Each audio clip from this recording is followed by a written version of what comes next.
माननीय सदस्यगण, item number 1 Shrimati Nirmala Sitharaman वित्त मंत्री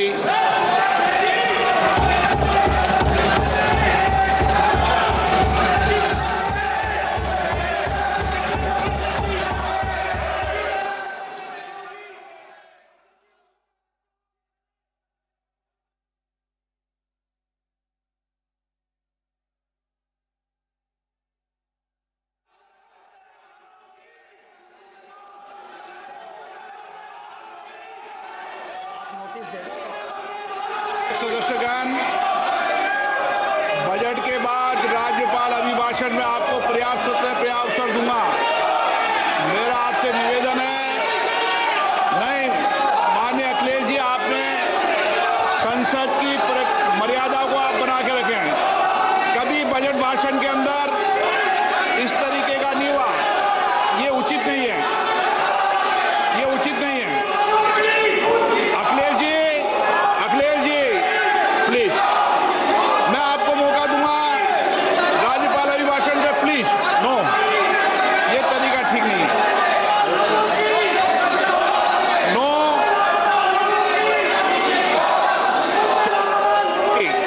राज्यपाल अभिभाषण पे चर्चा होगी। नो तरीका। Honorable Speaker, I present the budget for 25-26. This budget continues our government's efforts to A. Accelerate growth, B. Secure inclusive development, C. Invigorate private sector investments, D. Uplift household sentiments, and E. Enhance spending power of India's rising middle class. Together, we embark on a journey to unlock our nation's tremendous potential for greater prosperity and global positioning under the leadership of Honorable Prime Minister Shri Narendra Modi. As we complete the first quarter of the 21st century, continuing geopolitical headwinds suggest lower global economic growth over the medium term. However, aspiration for a Vikasit Bharat inspires us, and the transformative work we have done during our government's first 2 terms guides us to march forward resolutely. Our economy is the fastest growing among all major economies. Our development track record for the past 10 years and structural reforms have drawn global attention. Confidence in India's capability and potential has only grown in this period. We see the next 5 years as a unique opportunity to realize Sabka Vikas, stimulating balanced growth of all regions. The great Telugu poet and playwright Gurujada Apparao had said, "Deshamante matti kadoy, deshamante manushuloy," meaning a country is not just its soil, a country is its people.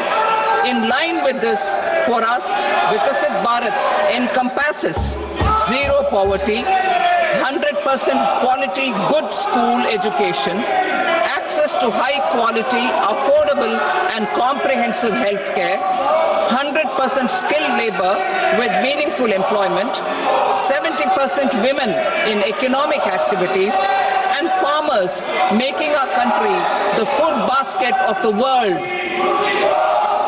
In this budget, the proposed development measures span 10 broad areas focusing on Garib, Youth, Annadata and Nari, spurring agricultural growth and productivity, building rural prosperity and resilience, taking everyone together on an inclusive growth path, boosting manufacturing and furthering Make in India, supporting MSMEs, enabling employment-led development, investing in people, economy and innovation, securing energy supplies, promoting exports and nurturing innovation.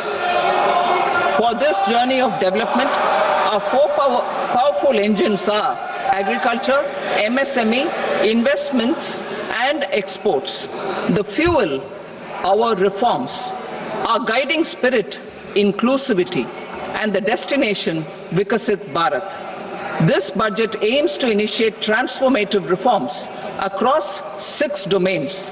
During the first 5 years, these will augment our growth potential and global competitiveness. The domains are taxation, power sector, urban development, mining, financial sector, and regulatory reforms. Agriculture as the first engine. Now I move to specific proposals, beginning with agriculture as the first engine.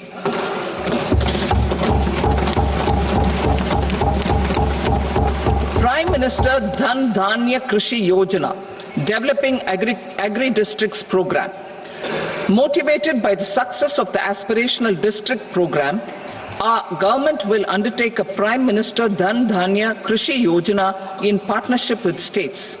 Through the convergence of existing schemes and specialized measures, the program will cover 100 districts with low productivity, moderate crop intensity, and below average credit parameters.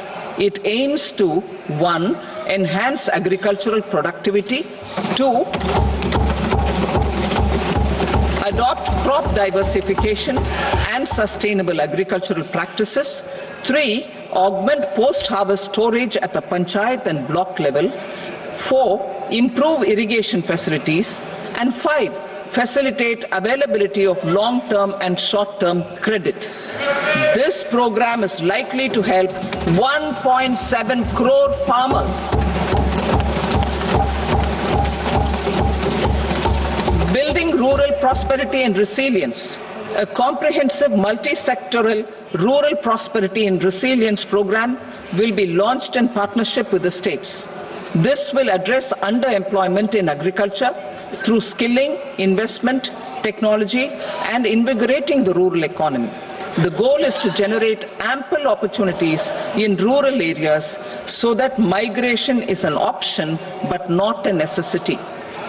The program will focus on rural women, young farmers, rural youth, marginal and small farmers, and landless families. The details are in Annexure A. Domestic best practices will be incorporated, and appropriate technical and financial assistance will be sought from multilateral development banks. In phase 1, 100 developing agri-districts will be covered. Atmanirbharta in pulses. Our government is implementing the National Mission for Edible Oilseed for achieving Atmanirbharta in edible oils. Our farmers have the capability to grow enough for our needs and more. 10 years ago, we made concerted efforts and succeeded in achieving near self-sufficiency in pulses. Farmers responded to the need by increasing the cultivated area by 50%, and government arranged for procurement and remunerative prices. Since then, with rising incomes and better affordability, our consumption of pulses has increased significantly. Our government will now launch a 6-year mission for Atmanirbharta in pulses with a special focus on Tuar, Urad and Masoor. Details are in Annexure B. Central agencies such as NAFED and NCCF will be ready to procure these 3 pulses as much as offered during the next 4 years from farmers who register with these agencies and enter into agreements. Comprehensive program for vegetables and fruits. It is encouraging that our people are increasingly becoming aware of their nutritional needs. It is a sign of a society becoming healthier. With rising income levels, the consumption of vegetables, fruits, and Shri Anna is increasing significantly. A comprehensive program to promote production, efficient supplies, processing, and remunerative prices for farmers will be launched in partnership with the states. A appropriate institutional mechanisms for implementation and participation of farmer producer organizations and cooperatives will be set up. Makhana Board in Bihar. For this, there is a special opportunity for the people of Bihar. A Makhana Board will be established in the state to improve production, processing, value addition, and marketing of makhana. The people engaged in these activities will be organized into FPOs. The board will provide hand-holding and training support to makhana farmers and will also work to ensure they receive the benefits of all relevant government schemes. A national mission on high-yielding seeds will be launched, aimed at 1. Strengthening research ecosystem, 2. Targeted development and propagation of seeds with high yield, pest resistance, and climate resilience, and 3. Commercial availability of more than 100 seed varieties released since July 2024.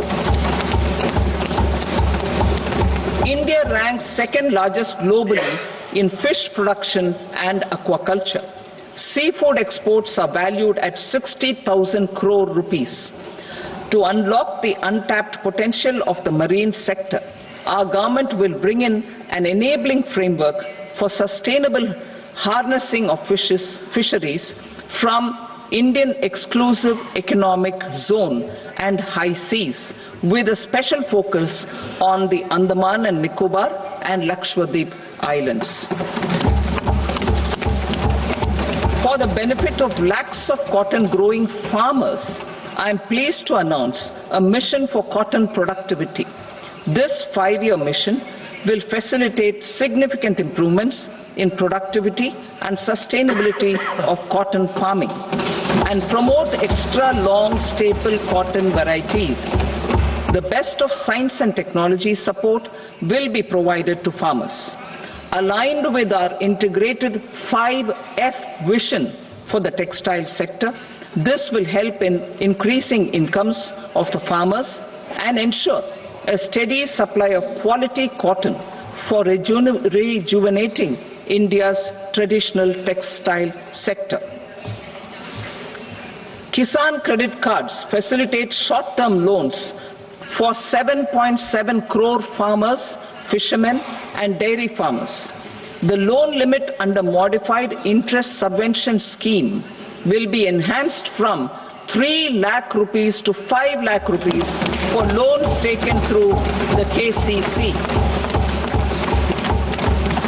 For Atmanirbharta in urea production, our government had reopened 3 dormant urea plants in the eastern region. To further augment urea supply, a plant with annual capacity of 12.7 lakh metric tons will be set up at Namrup in Assam.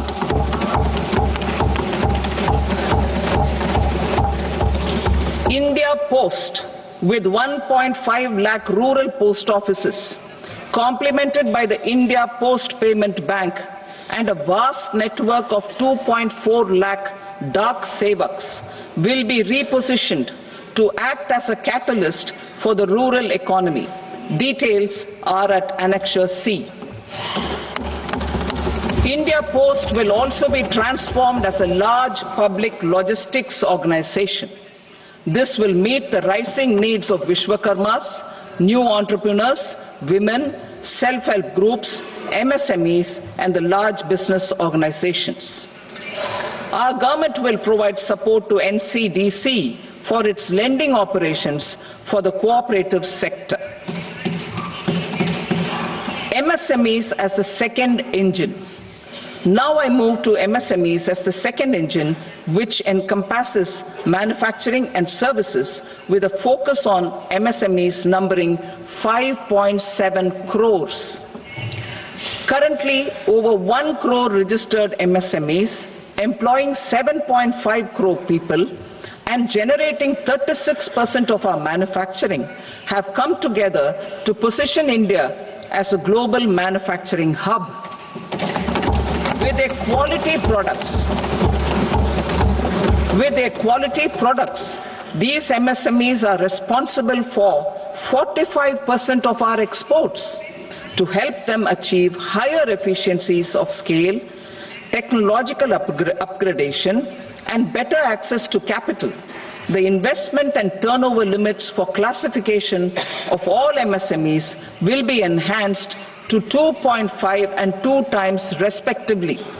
This will give them the confidence to grow and generate employment for our youth. The details are given in Annexure D. To improve access to credit, the credit guarantee cover will be enhanced. First, for micro and small enterprises from 5 crore to 10 crore rupees, leading to additional credit of 1.5 lakh crores in the next 5 years. Second, for startups from 10 crore rupees to 20 crore rupees, with the guarantee fee being moderated to 1% for loans in 27 focus sectors which are important for Atmanirbhar Bharat. And for well-run exporter MSMEs, for term loans up to 20 crore rupees. Also for the micro enterprises, we will introduce customized credit cards with a 5 lakh rupee limit for micro enterprises registered on Udyam portal. In the first year, 10 lakh such cards will be issued. Fund of funds for startups. The alternate investment fund, AIFs, for startups have received commitments of more than 91,000 crores rupees. These are supported by the fund of funds set up with the Government of India's contribution of 10,000 crore rupees.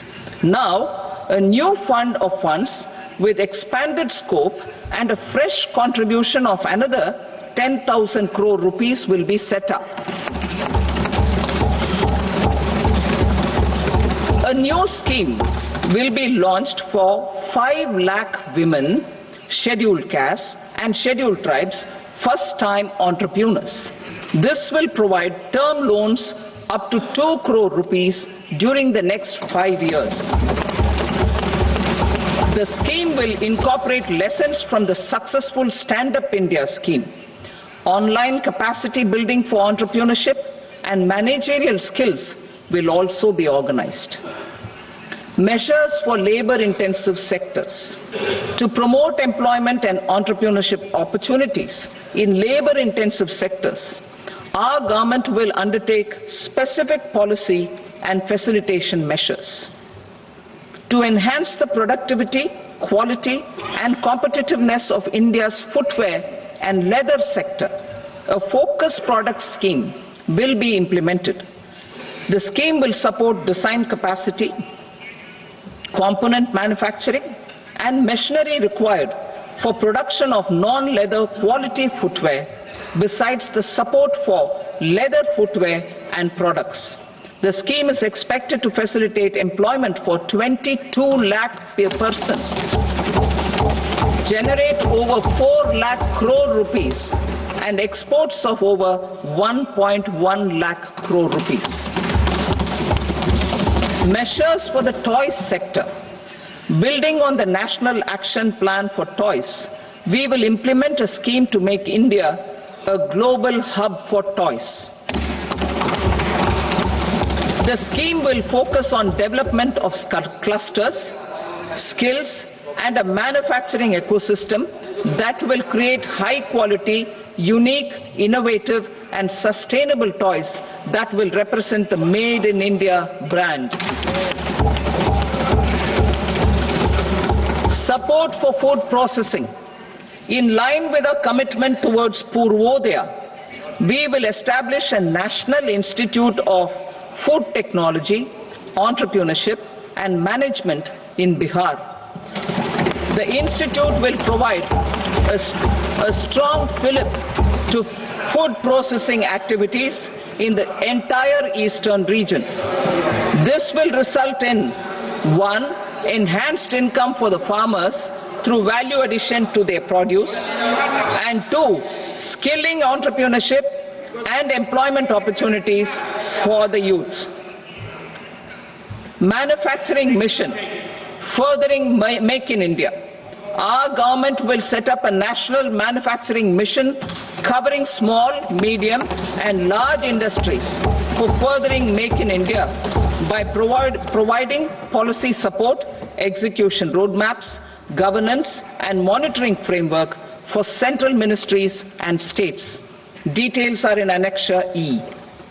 Given our commitment to climate-friendly development, the mission will also support clean tech manufacturing.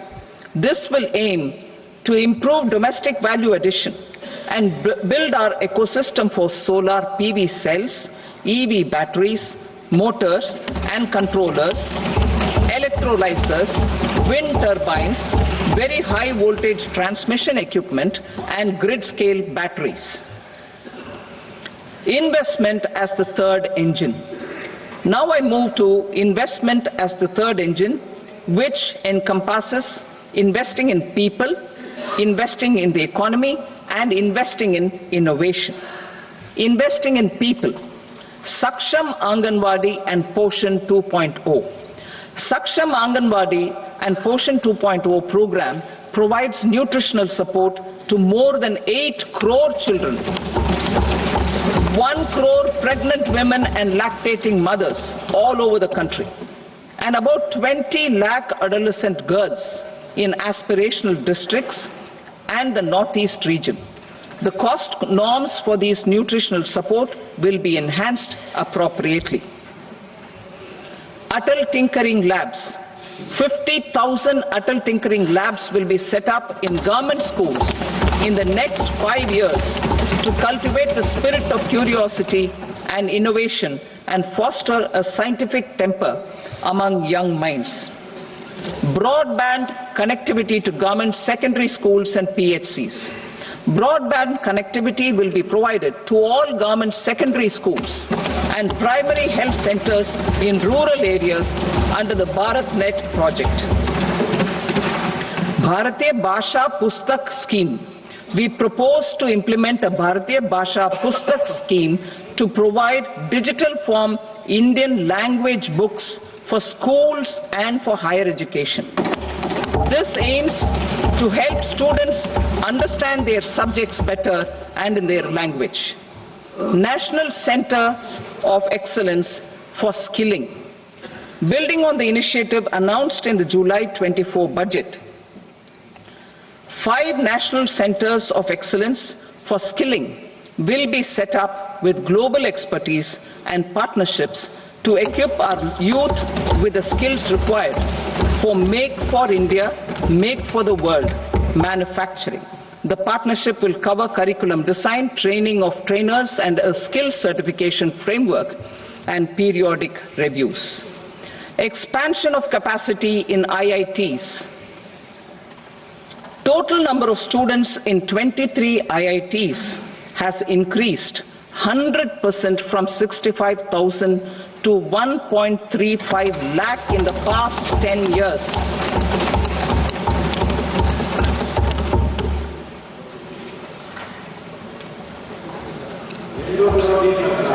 Additional infrastructure will be created in the 5 IITs started after 2014 to facilitate education for 6,500 more students. Hostel and other infrastructure capacity at IIT Patna will also be expanded.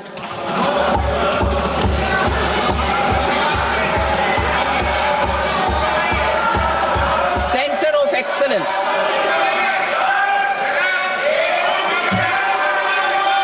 Center of Excellence in AI for Education. I had announced 3 centers of excellence in artificial intelligence for agriculture, health, and sustainable cities in 2023.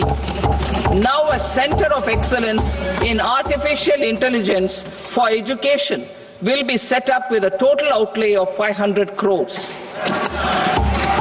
Expansion of medical education.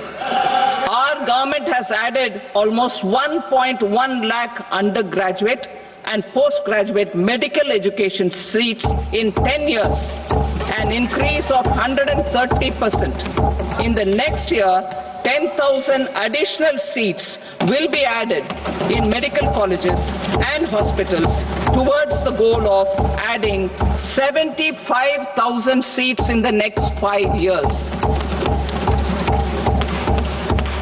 Daycare cancer centers in all district hospitals.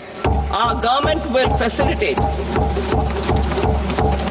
setting up of daycare cancer centers in all district hospitals in the next 3 years. 200 centers will be established in 25-26 itself. Strengthening urban livelihoods. Our government has been giving priority to assisting urban poor and vulnerable groups. A scheme for socio-economic upliftment of urban workers will be implemented to help them improve their incomes, have sustainable livelihoods, and a better quality of life. PM Swanidhi scheme has benefited more than 68 lakh street vendors, giving them respite from high-interest informal sector loans. Building on this success, the scheme will be revamped with enhanced loans from banks, UPI-linked credit cards with 30,000 rupees limit, and capacity building support. Social Security Scheme for welfare of online platform workers. Gig workers of online platforms provide great dynamism to the new age services economy. Recognizing their contribution, our government will arrange for their identity cards and registration on the e-Shram portal. They will be provided health care under PM Jan Arogya Yojana. This measure is likely to assist nearly 1 crore gig workers.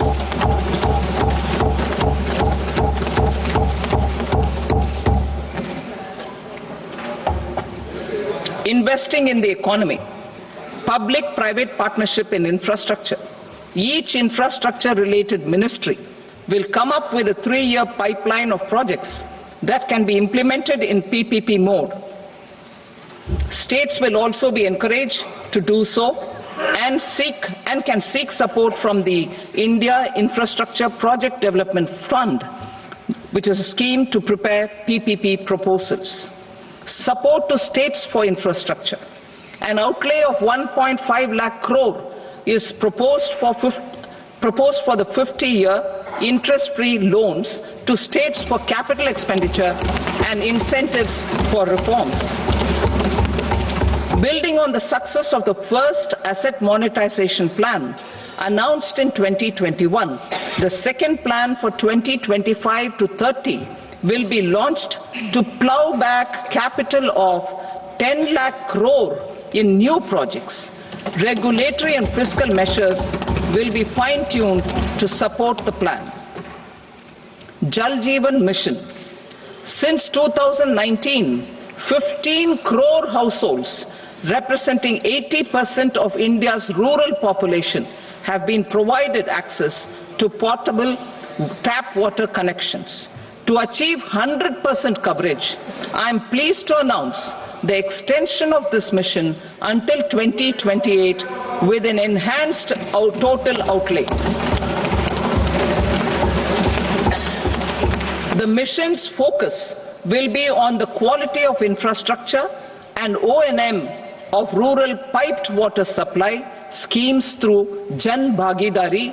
A separate MOU or separate MOUs will be signed with the states and union territories to ensure sustainability and citizen-centric water services delivery. Urban sector reforms. Building on the July budget proposals, urban sector reforms related to governance, municipal services, urban land and planning will be incentivized. Urban Challenge Fund. The government will set up an urban challenge fund of 1 lakh crore rupees to implement the proposals for cities as growth hubs, creative redevelopment of cities and for water and sanitation purposes announced in the July budget. This fund will finance up to 25% of the cost of bankable projects, with a stipulation that at least 50% of the cost is funded from bonds, bank loans and PPPs. An allocation of 10,000 crore is proposed in 2025-26. Power sector reforms. We will incentivize electricity distribution reforms and augmentation of intra-state transmission capacity by states. This will improve financial health and capacity of electricity companies. Additional borrowing of 0.5% of GSDP will be allowed to states contingent on these reforms. Nuclear energy mission for Vikasit Bharat. Development of at least 100 gigawatt of nuclear energy by 2047 is essential for our energy transition efforts. For an active partnership with the private sector towards this goal, amendments to the Atomic Energy Act and the Civil Liability for Nuclear Damage Act will be taken up. A nuclear energy mission for research and development of small modular reactors with an outlay of 20,000 crore will be set up. At least 5 indigenously developed small modular reactors will be operationalized by 2033. Shipbuilding. The shipbuilding financial assistance policy will be revamped to address cost disadvantages. This will also include credit notes for shipbreaking in Indian yards to promote the circular economy. Large ships above a specified size will be included in the infrastructure harmonized master list. Shipbuilding clusters will be facilitated to increase the range, categories and capacity of ships. This will include additional infrastructure, facilities, skilling and technology to develop the entire ecosystem. Maritime Development Fund. For long-term financing for the maritime industry, a Maritime Development Fund with a corpus of 25,000 crore rupees will be set up. This will be for distributed support and promoting competition. This will have up to 49% contribution by the government, and the balance will be mobilized from ports and from private sector. UDAN regional connectivity schemes. UDAN has enabled 1.5 crore middle-class people to meet their aspirations for speedier travel. The scheme has connected 88 airports, and operationalized 619 routes. Inspired by that success, a modified UDAN scheme will be launched to enhance regional connectivity to 120 new destinations and carry 4 crore passengers in the next 10 years. 4 crore additional passengers in the next 10 years. The scheme will also support helipads and smaller airports in hilly, aspirational and northeast regional districts. Greenfield airports will be facilitated in Bihar to meet the future needs of the state. These will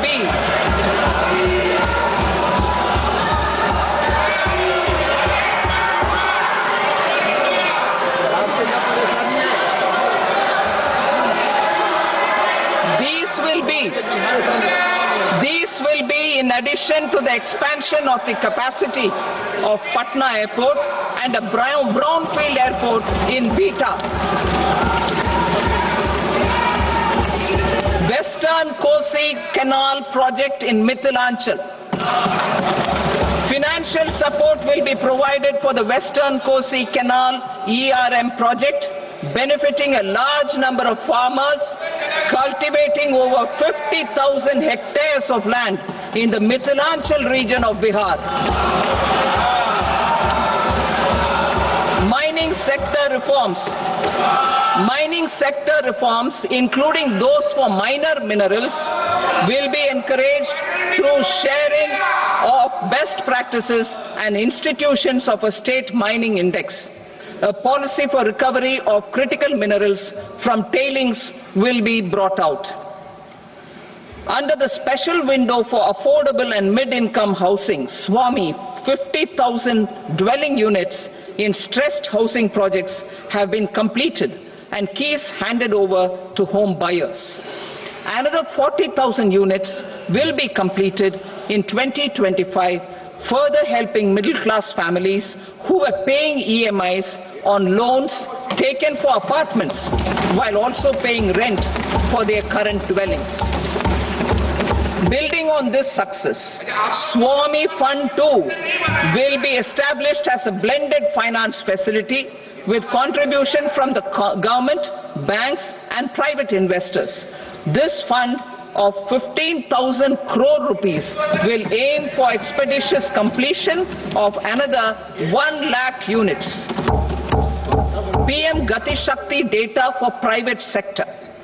For furthering PPPs and assisting the private sector in project planning, access to relevant data and maps from the PM Gati Shakti portal will be provided. Tourism for employment-led growth. Top 50 tourist destination sites in the country will be developed in partnership with states through a challenge mode. Land for building key infrastructure will have to be provided by the states. Hotels in these destinations will be included in the infrastructure harmonized list. The following measures will be taken for facilitating employment-led growth.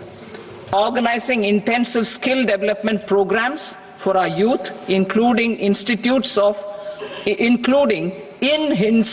of hospitality management. Providing mudra loans for homestays. Improving ease of travel and connectivity to tourist destinations.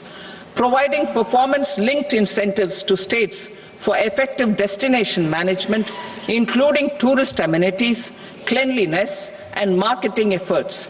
And introducing streamlined e-visa facilities along with visa fee waivers for certain tourist groups. Continuing with the emphasis on places of spiritual and religious significance, in the July budget, there will be a special focus on destinations related to the life and times of Lord Buddha. Medical tourism and heal in India. Medical tourism and heal in India will be promoted in partnership with the private sector along with capacity building and easier visa norms. Investing in innovation. To implement private sector-driven research, development and innovation initiatives announced in the July budget, I am now allocating 20,000 crore rupees for this purpose. A deep tech fund of funds will also be explored to catalyze the next generation startups as a part of this initiative. In the next 5 years, under the PM Research Fellowship Scheme, we will provide 10,000 fellowships for technological research in IITs and IISc with enhanced financial support. The second gene bank with 10 lakh germplasm lines will be set up for future food and nutritional security. This will provide conservation support to both public and private sectors for genetic resources. We will start a national geospatial mission to develop foundational geospatial infrastructure and data. Using PM Gati Shakti, this mission will facilitate modernization of land records, urban planning, and design of infrastructure projects. A Gyan Bharatam mission for survey, documentation, and conservation of our manuscript heritage with academic institutions, museums, libraries, and private collectors will be undertaken to cover more than 1 crore manuscripts. We will set up a national digital repository of Indian knowledge systems for knowledge sharing. Now I move to exports as the fourth engine. We will set up an export promotion mission with sectoral and ministerial targets driven jointly by the Ministries of Commerce, MSME, and Finance. It will facilitate easy access to export credit, cross-border factoring support, support to MSMEs to tackle non-tariff measures in overseas markets. A digital public infrastructure, Bharat Trade Net, for international trade will be set up as a unified platform for trade documentation and financing solutions. This will complement the Unified Logistics Interface platform. The BTN will be aligned with international practices. Support will be provided to develop domestic manufacturing capacities for our economy's integration with global supply chains. Sectors will be identified based on objective criteria. Facilitation groups with participation of senior officers and industry representatives will be formed for select products and supply chains. Through this, there are huge opportunities related to Industry 4.0, which needs high skills and talent. Our youth have both. Our government will support the domestic electronic equipment industry to leverage this opportunity for the benefit of our youth. A national framework will be formulated as guidance to states for promoting global capability centers in emerging Tier 2 cities. This will suggest measures for enhancing availability of talent and infrastructure, building bylaw reforms, and mechanisms for collaboration with industry. Our government will facilitate upgradation of infrastructure and warehousing for air cargo, including high-value perishable horticultural produce. Cargo screening and customs protocol will be streamlined and made user-friendly. Reforms as the fuel. Over the past 10 years, our government has implemented several reforms for convenience of taxpayers, such as faceless assessment, 2, taxpayer charter, 3, faster returns, 4, almost 99% returns being on self-assessment, and 5, Vivad Se Vishwas scheme.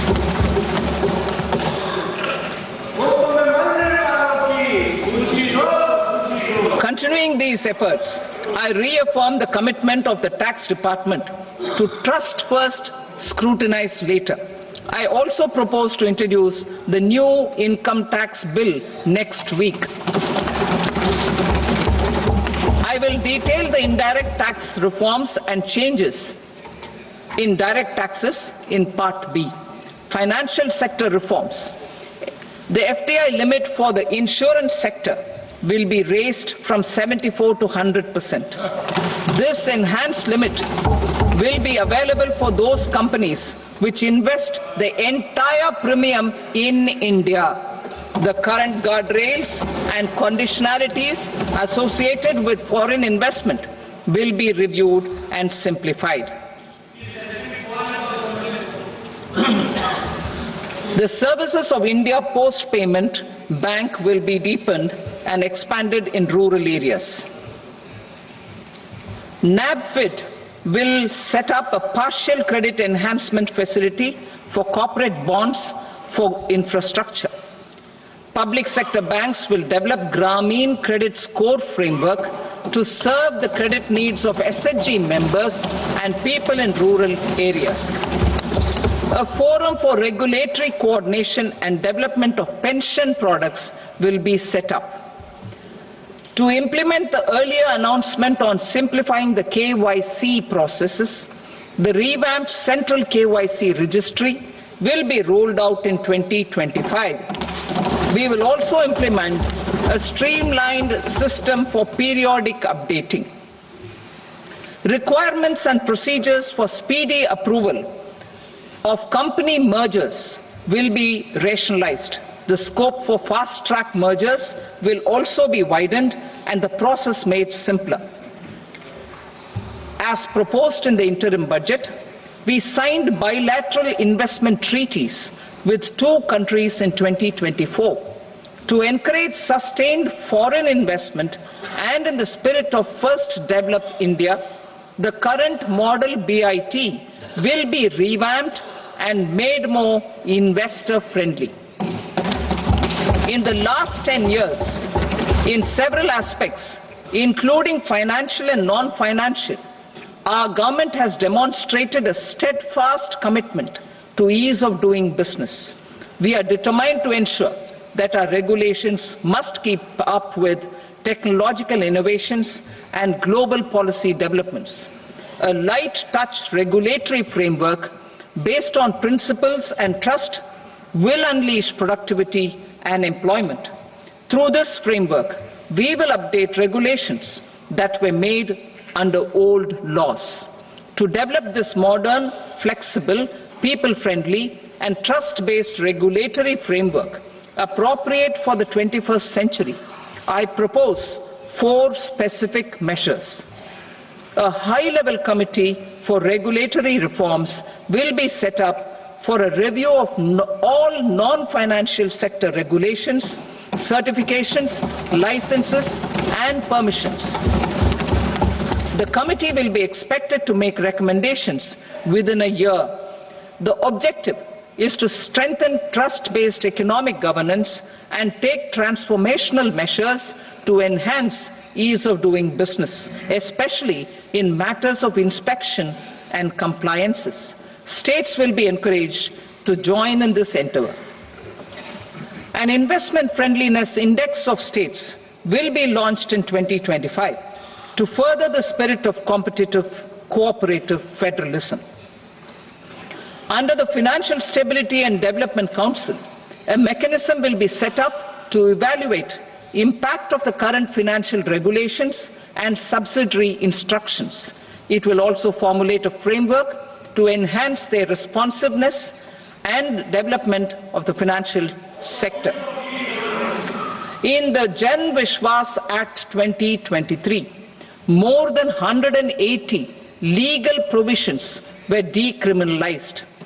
Our government will now bring up the Jan Vishwas Bill 2.0 to decriminalize more than 100 provisions in various laws.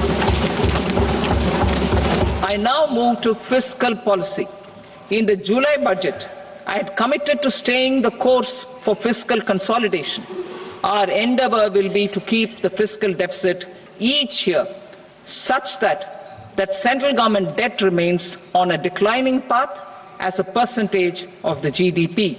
The roadmap for the next 6 years has been detailed in the FRBM statement. Revised estimates for 2024-25.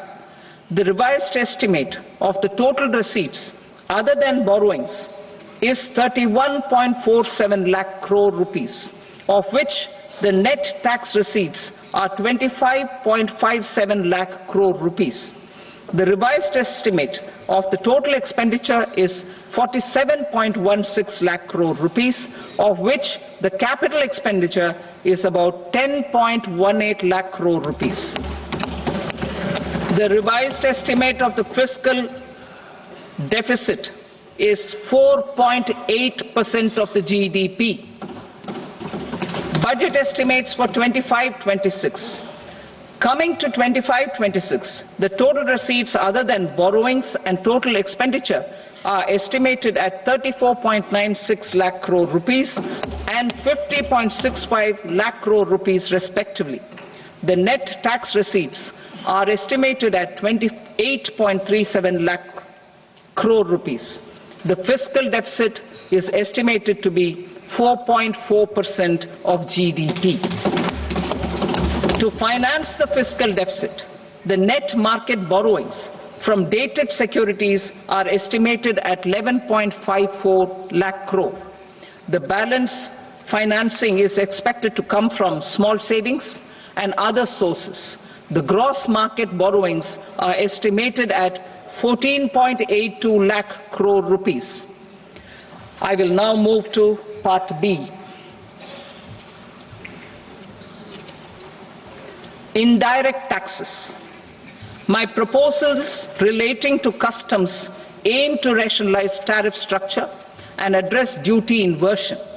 These will also support domestic manufacturing and value addition, promote exports, facilitate trade, and provide relief to common people. Rationalization of customs tariff structure for industrial goods. As a part of comprehensive review of customs rate structure announced in July 2024 budget, I propose to 1.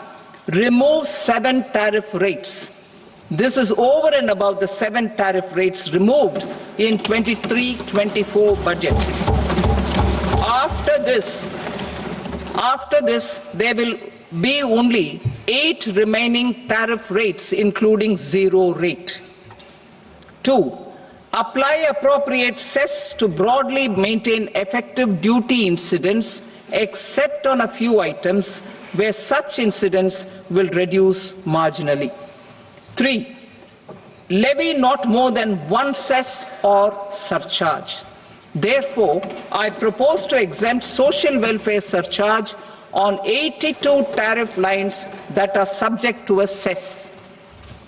I shall now take up sector-specific proposals. To provide relief to patients, particularly those suffering from cancer, rare diseases, and other severe chronic diseases, I propose to add 36 life-saving drugs and medicines to the list of medicines fully exempted from basic custom duty.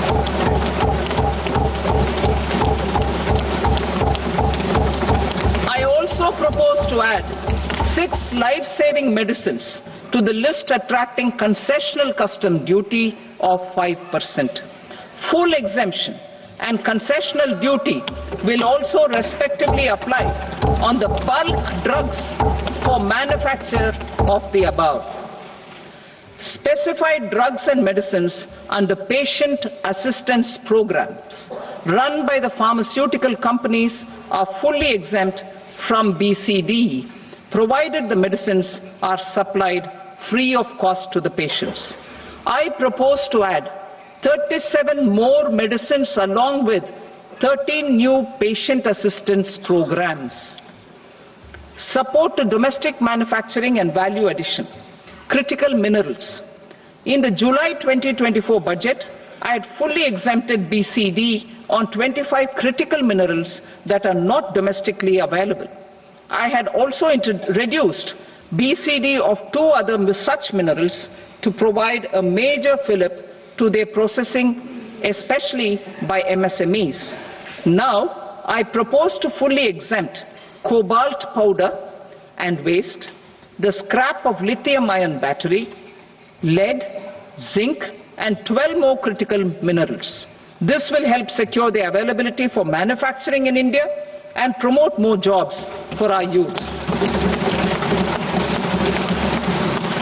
To promote domestic production of technical textile products such as agro-textiles, medical textiles, and geotextiles at competitive prices, I propose to add 2 more types of shuttle-less looms to the list of fully exempted textile machinery. I also propose to revise the BCD rate on knitted fabrics covered by 9 tariff lines from 10 or 20 to 20% or 115 rupees per kg, whichever is higher. Electronic goods. In line with our Make in India policy and to rectify inverted duty structure, I propose to increase the BCD on interactive flat panel display from 10% to 20% and reduce the BCD to 5% on open cell and other components. In 23-24 budget, for the manufacture of open cells of LCD, LED TVs, I had reduced the BCD on parts of open cells from 5% to 2.5%. To further boost the manufacture of such open cells, the BCD on these parts will now stand exempted. Lithium-ion battery. To the list of exempted capital goods, I propose to add 35 additional capital goods for EV battery manufacturing and 28 additional capital goods for mobile phone battery manufacturing. This will boost domestic manufacture of lithium-ion batteries, both for mobile phones and for electric vehicles. Shipping sector. Considering that shipbuilding has a long gestation period, I propose to continue the exemption of BCD on raw materials, components, consumables, or parts for the manufacture of ships for another 10 years.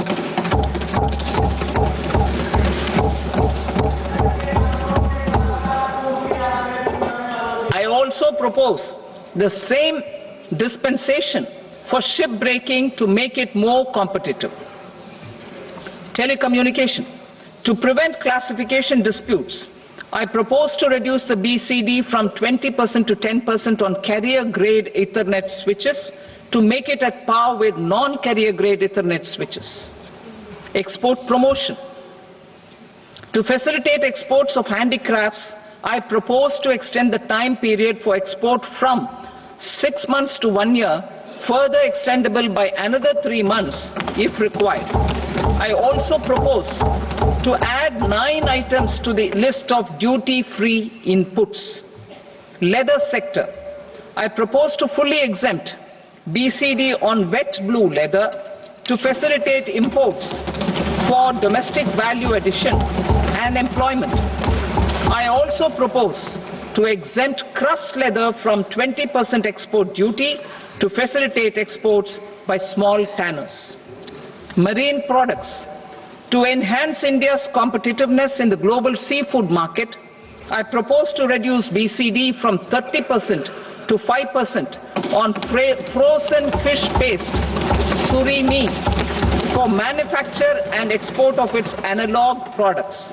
I also propose to reduce BCD from 15% to 5% on fish hydrolysates for manufacture of fish and shrimp feed. In July 2024 budget, to promote development of domestic MROs for aircraft and ships, I had extended the time limit for export of foreign origin goods that were imported for repairs from 6 months to 1 year and further extendable by 1 year. I now propose to extend the same dispensation for railway goods. Time limit for provisional assessment. Presently, the Customs Act 1962 does not provide any time limit to finalize provisional assessments, leading to uncertainty and cost to trade. As a measure of promoting ease of doing business, I propose to fix a time limit of 2 years, extendable by a year, for finalizing the provisional assessment.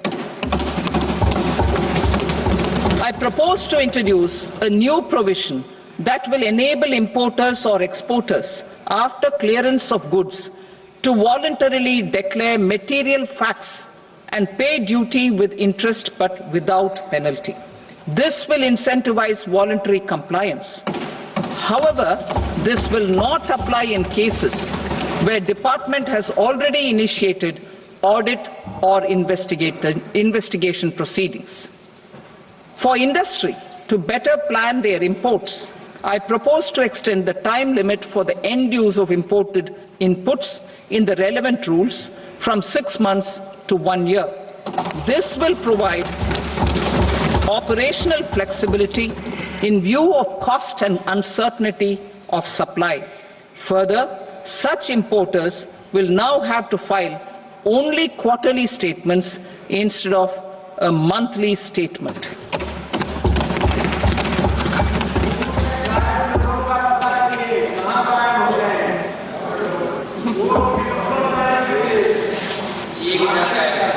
I now come to my direct tax proposals.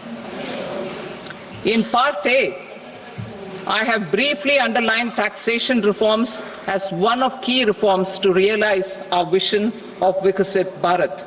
In respect of criminal law, our government had earlier ushered in Bharatiya Nyaya Sanhita, replacing Bharatiya Danda Sanhita. I am happy to inform this august House and the country that for new income tax bill will carry forward the same spirit of Nyaya in its drafting as well. The new bill will be clear and direct in text, with close to half of the present law in terms of both chapters and words. It will be simple to understand for taxpayers and tax administrators, leading to tax certainty and reduced litigation. Reforms, however, are not a destination. They are means to achieve good governance for our people and economy. Providing good governance primarily involves being responsive. The Tirukural captures this in verse 542, which reads, "Vaanokki vaazhum ulagallam, mannavan kol nokki vaazhum kudi," meaning, just as the living beings live expecting rains, citizens live expecting good governance. Our government is committed to keeping an ear to the ground and a finger on the pulse and responding while balancing our national building efforts.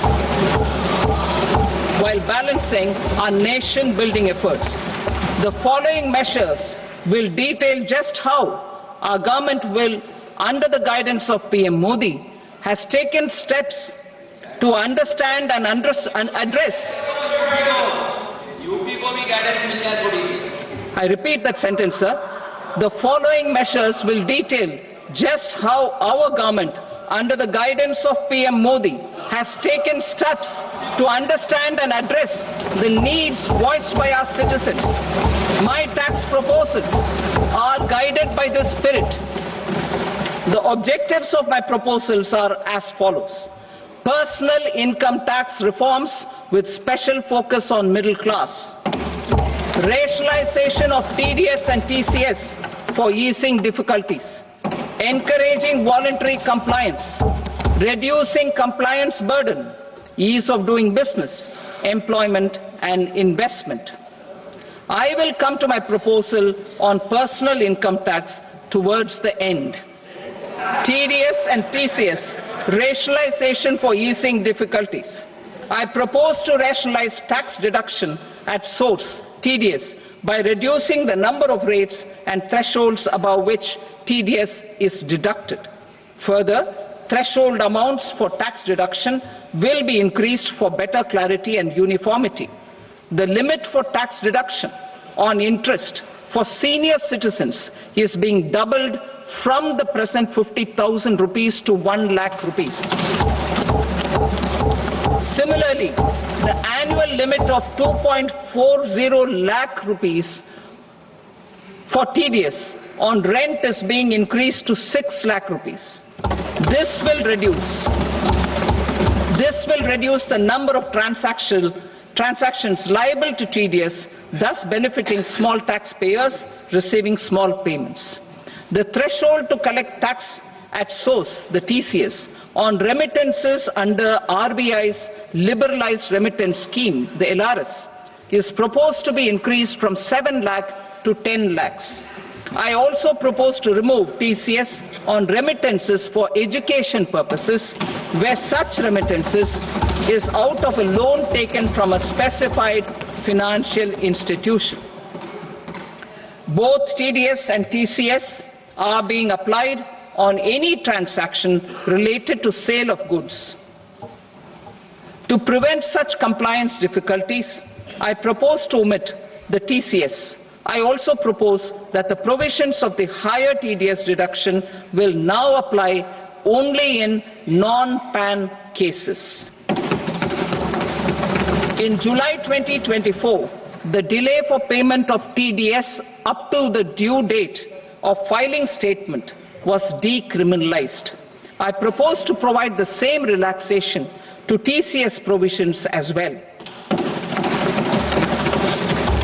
The government under the leadership of Prime Minister Modi believes in Sabka Saath, Sabka Vikas, Sabka Vishwas and Sabka Prayas. In line with this, we brought in updated return facility in 2022 for voluntary compliance by taxpayers who had omitted to report their correct income. Our trust in taxpayers was proved right. Nearly 90 lakh taxpayers voluntarily updated their incomes by paying additional tax. Taking this trust further, I now propose to extend the time limit to file updated returns for any assessment year from the current limit of 2 years to 4 years.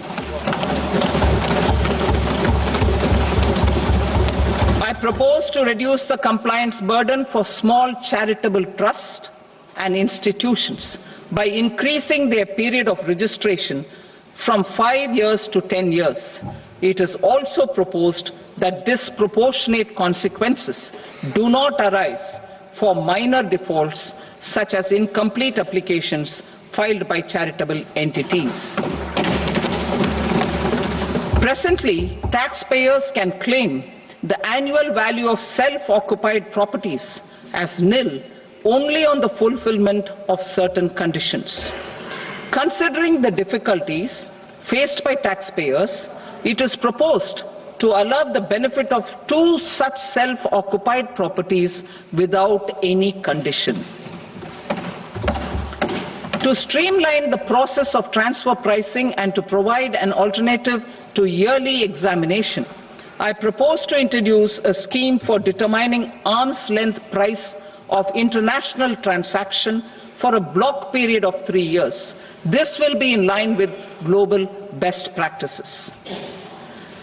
With a view to reduce litigation and provide certainty in international taxation, the scope of safe harbor rules is being expanded. A number of senior and very senior citizens have very old national savings schemes accounts. As interest is no longer payable on such accounts, I propose to exempt withdrawals made from NSS individuals on or after 29th August 2024. I am also proposing to allow similar treatment to NPS Vatsalya accounts as is available to normal NPS accounts subject to overall limits. In my speech in July 2024, I had promised that all processes, including giving effect to appellate orders, shall be digitalized and made paperless over the next 2 years. So I'm happy to announce that digitalization is being made operational now. In July 2024, we brought in the Vivad Se Vishwas scheme to resolve income tax disputes pending in appeal.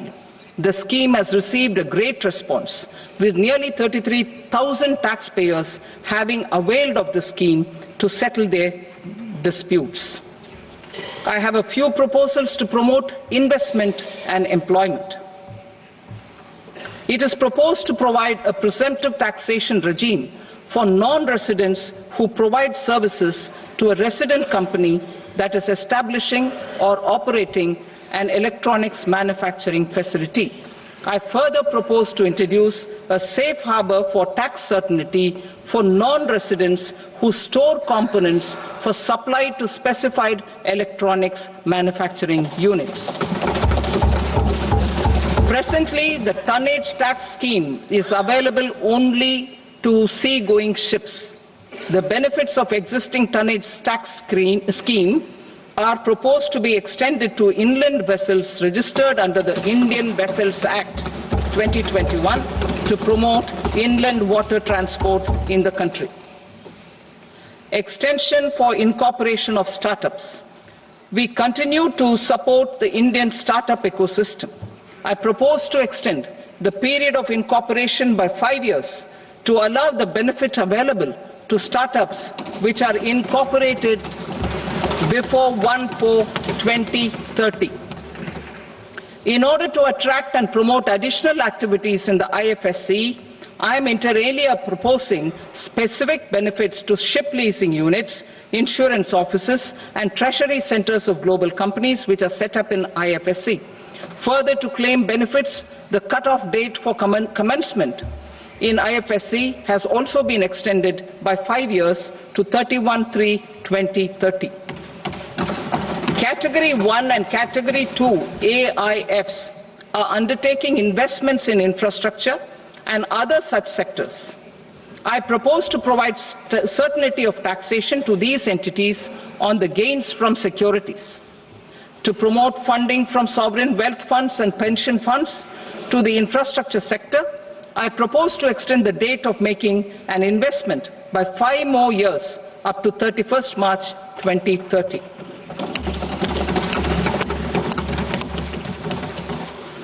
Personal income tax reforms with special focus on middle class.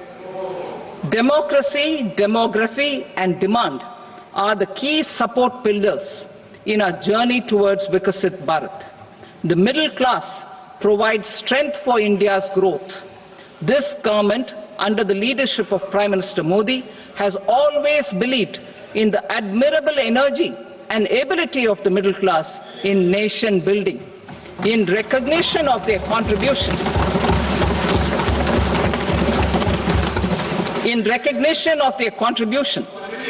we have periodically reduced their tax burden. Right after 2014, the nil tax slab was raised to 2.5 lakhs of rupees, which was further raised to 5 lakh rupees in 2019 and to 7 lakh rupees in 2023. This is reflective of our government's trust on the middle class taxpayers. I am now happy to announce that there will be no income tax payable up to income of 12 lakh rupees.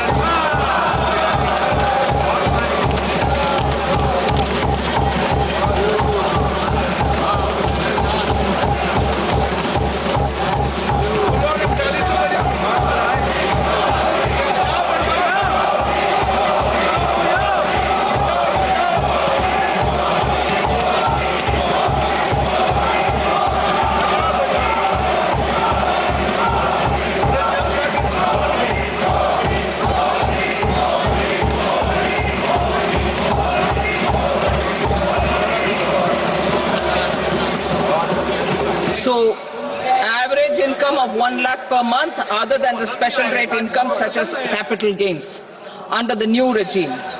This limit will be 12.75 lakh for salaried taxpayers due to the standard deduction of 75,000. Slabs and rates are being changed across the board to benefit all taxpayers.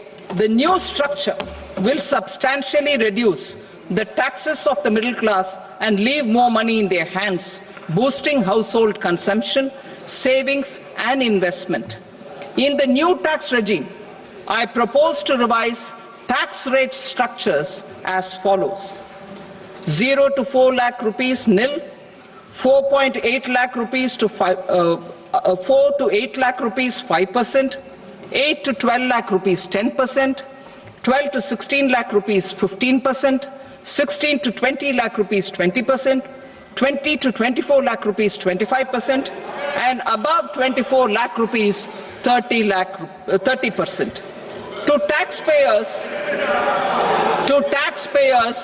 up to 12 lakh of normal income, other than special rate income such as capital gains. I read that again.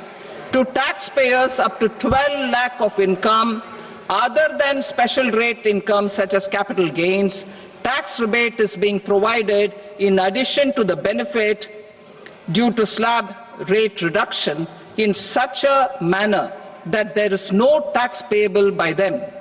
The total tax benefit of slab rate changes and rebate at different income levels can be illustrated with a few examples.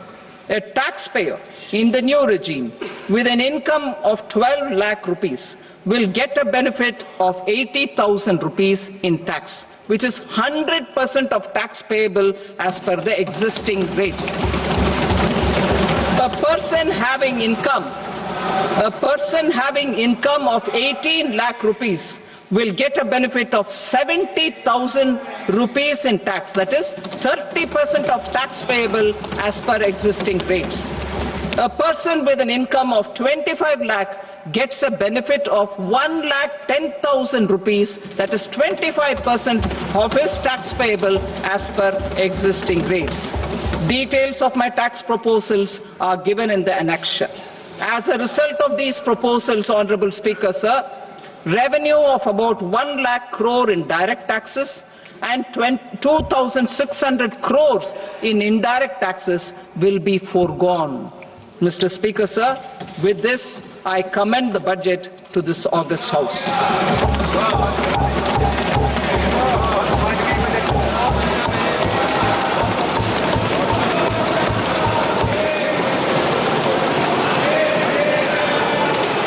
Item number 2, Srimati Nirmala Sitharaman. Sir, with your permission, I rise to lay on the table the following statements under Section 3(1) of the Fiscal Responsibility and Budget Management Act 2003. Medium-term fiscal policy cum fiscal policy strategy statement and macroeconomic framework statement. Item number 3, Srimati Nirmala Sitharaman. Sir, with your permission, I rise to move for leave to introduce the Finance Bill 2025. प्रश्न ये है कि विधेयक को पुनर्स्थापित करने की अनुमति प्रदान की जाए। जो सदस्य इसके पक्ष में हाँ गए, जो सदस्य विरोध में ना गए, मेरे विचार में निर्णय हाँ वालों के पक्ष में हुआ। हाँ वालों के पक्ष में अनुमति प्रदान की जाती है। माननीय मंत्री जी अब विधेयक को पुनर्स्थापित करें। Sir, I introduce the bill. Thank you. सभा की कार्रवाई सोमवार दिनांक 3 फरवरी 2025 को प्राप्त 11 बजे तक के लिए स्थगित की जाती है।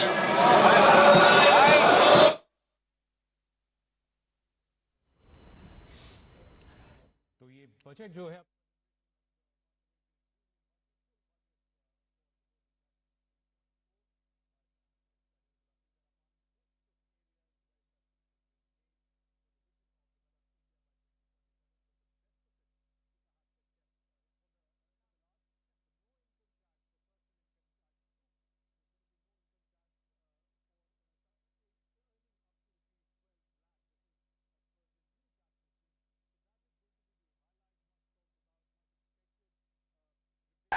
Unexpected events may throw challenges at you.